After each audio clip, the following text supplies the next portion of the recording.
नमस्कार दोस्तों, मैं हूं सुरजीत श्यामल। आप देख रहे हैं वर्कर वॉइस .in। दोस्तों, अगर आपका सहारा इंडिया के अंदर पैसा फंसा हुआ है, सहारा समूह में पैसा फंसा हुआ है, तो ये जानकारी आपके लिए काफ़ी महत्वपूर्ण है। और आपसे निवेदन करूंगा कि जैसे ही हमारे इस पूरे वीडियो को देखिए, सभी लोगों तक शेयर कीजिए, क्योंकि आपके साथ फिर से कहीं ऐसा धोखा तो नहीं हो रहा, इस बात को जान लीजिए। आपको बता दें कि पूरे देश के सहारा इंडिया जमाकर्ताओं ने जब सेंट्रल रजिस्ट्रार के पास अपना क्लेम दिल्ली हाईकोर्ट के आदेश के हिसाब से हमारे जानकारी देने के बाद भेजना शुरू किया, तो लाखों की संख्या में वहां आपका पत्र, आपका क्लेम पहुंचने लगा। और जिसके दबाव में भारत सरकार सुप्रीम कोर्ट जाती है और 5,000 करोड़ लेकर के आती है। 5,000 करोड़ आपको मिल जाना चाहिए था, लेकिन सरकार उसको देने में विफल होती है। 9 महीने का समय होता है, समय बीत जाता है, फिर से सरकार एक बार कोर्ट जाती है और फिर से समय लेती है। हालांकि इसके बीच में हमने आपको पहले ही बता दिया था कि जब तक इसका नोटिफिकेशन नहीं निकले, क्योंकि अमित शाह जी का अगर बयान जाकर के सुनिएगा तो पहली बार 10,000 देने की बात हुई थी और बाकी पैसा कब देंगे इसकी जानकारी उन्होंने नहीं दी थी। लेकिन उसके बाद अलग अलग जो कोर्ट के सामने आया या फिर पार्लियामेंट के सामने जो आया तथ्य, उसके आधार पे उनका बयान चेंज हुआ, उनका जो तरीका है देने का वो चेंज हुआ। हालांकि एक RTA भी लगाया, उसका भी जवाब नहीं दिया। सुब्रत राय मर गए, इसकी भी जानकारी सरकार को नहीं है, इसका कोई प्रमाण सरकार हमें नहीं दे पाई। RTA हमने लगाया था, पीछे हमने वो सारा चीज बता रखा है। लेकिन हुआ क्या, जिन लोगों ने अमित शाह की बातों पर भरोसा किया, उनके साथ क्या अभी होने जा रहा है, जो मैंने ग्राउंड में देखा है लोगों के साथ होते हुए, उसको मैं बर्दाश्त नहीं कर पाया और मैं आपको चाहता हूं कि बताना। और इसके लिए प्रशासन को भी हमने सूचित किया, लेकिन प्रशासन की तरफ से कोई पॉजिटिव रिस्पांस नहीं है, क्योंकि सरकार ही इस खेल में शामिल है। हुआ क्या, जिन लोगों ने भी पोर्टल के ऊपर क्लेम कर दिया, तकरीबन जनवरी 2024 का एक डाटा है जिसके हिसाब से 1 करोड़ 21 लाख लोगों ने अप्लाई किया, जिसमें से 1 करोड़ 19 लाख लोगों का क्या किया कर दिया गया, तो रिजेक्ट कर दिया गया। और रिजेक्ट करने के बाद उसका डाटा संबंधित जो भी सहारा सोसाइटी का ऑफिस है वहां भेज दिया गया। वहां से उन लोगों को फोन जाने लगा, किनको, जिनका रिजेक्ट किया गया था, और उनको बुला करके share application form / membership form, कहने का मतलब नया मेंबर बनाने का फॉर्म और पैसा जो शेयर जो खरीदने का फॉर्म। अगर उस फॉर्म को जाकर के पढ़िएगा तो सीधे लिखा हुआ है कि हम इतना पैसा आपके पास इन्वेस्ट कर रहे हैं, ऐसा लिखा हुआ है। और वो लोगों से भरवाया जाने लगा, आधार कार्ड वगैरह लिया जाने लगा लोगों से। और आप लोगों को बेहतर पता होगा जिन लोगों ने भी क्लेम किया होगा। हालांकि उस समय आपको कहा गया था कि जैसे ही आप क्लेम कीजिएगा, क्लेम करने के 1 महीने के अंदर पैसा आ जाएगा।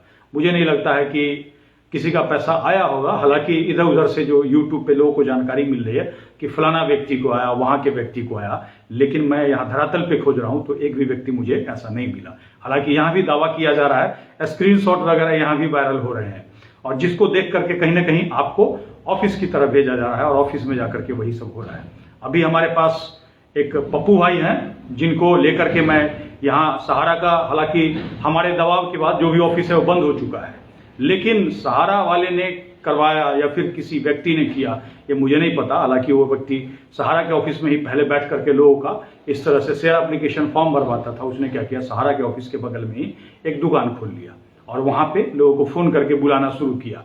हालांकि उसके पास हमने मोहर देखा सहारा का, और वो शेयर एप्लीकेशन फॉर्म भी भरवा रहा था, लेकिन वो ये कह रहा था कि हमारा ये दुकान है।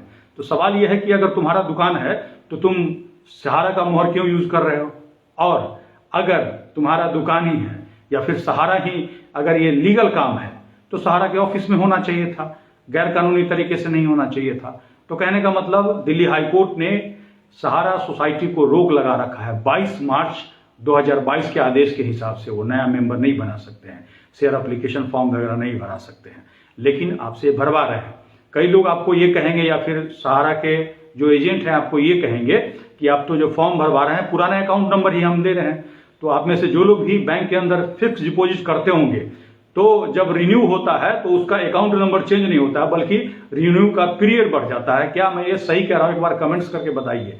अब ऐसे में जिन लोगों से इस तरह का फॉर्म भरवाया जा रहा है, कल को उनको पैसा मिलेगा या नहीं मिलेगा वो समय की बात है।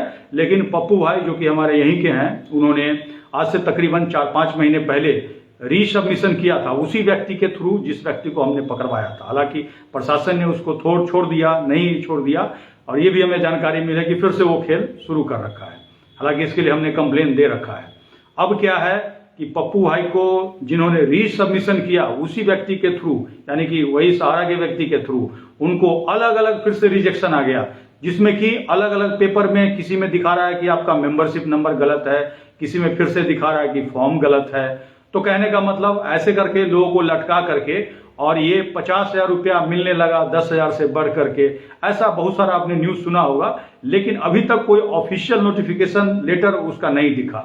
अब आप ये देखिए कि कोई भी आदेश जब निकलेगा तो किस अधिकारी ने जारी किया उसका साइन होगा, लेटर नंबर होगा, कौन से विभाग ने जारी किया उसका लेटर पैड होगा। तो ऐसा कोई चिट्ठी अगर आपको दिखे तो मुझे भी शेयर कीजिए, क्योंकि मुझे नहीं लगता है कि ऐसा कोई लेटर जारी हुआ है। हालांकि इसके बारे में हम लगातार पता करने की कोशिश कर रहे हैं कि हमारे पास ऐसा कोई लेटर जारी हो और हम भी लोगों को बताएं कि भाई देखिए ऐसा ऐसा हो रहा है। लेकिन ऐसा जब तक हमारे सामने नहीं आएगा, कोई ऑफिशियल इंफॉर्मेशन नहीं आएगा, तो तक मैं आपको यही कहूंगा कि बचिए। ऐसा करके आप फंस सकते हैं। फंसने का मतलब आपको फिर से अगर अगले 2 साल के लिए कन्वर्ट कर दिया गया, 2 साल के लिए अगला बढ़ा दिया गया, तो आप को ये कहा जाएगा कि आपका मैच्योरिटी तो पूरा हो गया था, लेकिन आपने फिर से ये वाला फॉर्म भर के हमें ये कर दिया। और ऐसा कभी नहीं होगा कि आपको ये तुरंत ही बता देंगे, हो सकता है बाद में आपको पता चलेगा। और ऐसा ही हुआ था जब आपका कन्वर्जन हुआ था। 127 ट्रक, याद कीजिए, सेबी के पास सहारा लेकर के गई थी, वैसा ही फिर से एक बार ट्रक भर के ले जाएगी और ये कहेगी हमने इन लोगों को लगातार डायरेक्टली पैसा दे दिया। अभी आप यूट्यूब पे देख रहे होंगे, बहुत सारे एजेंट आकर के ये दावा करते हैं कि पैसा कहां से मिलेगा, तो ऑफिस से मिलेगा। तो ऑफिस तक आपको इसीलिए ठग करके बुला रहे हैं ताकि वो वाला लेटर आपसे साइन करा ले, वो वाला आपसे फॉर्म भरवा ले और आपका पैसा आगे कन्वर्ट कर दे। तो आपकी खुद की समझदारी है। आप कोई भी पेपर साइन करने से पहले या फिर बैंक जाते होंगे पैसा निकालने के लिए, तो पैसा निकालने का फॉर्म भरते होंगे, पैसा जमा करने का अगर फॉर्म भरिएगा तो फिर से वो पैसा जमा हो जाएगा। आप लोग समझदार हैं। और इसी के साथ इस वीडियो को अधिक से अधिक शेयर कीजिए ताकि ज्यादातर लोगों को, हमें कोशिश है बचाने की और हम बचाने का ही प्रयास कर रहे हैं, लोगों को जागरूक करने का प्रयास कर रहे हैं। और इसी के साथ आप सभी लोग हमारा साथ दीजिए, इस वीडियो को अधिक से अधिक लोगों तक पहुंचाइए। अगर आप हमें फेसबुक पे देख रहे हैं तो पेज को लाइक करेंगे, यूट्यूब पे देख रहे हैं तो चैनल को सब्सक्राइब करेंगे। इसके साथ ही विदा लेता हूं, धन्यवाद।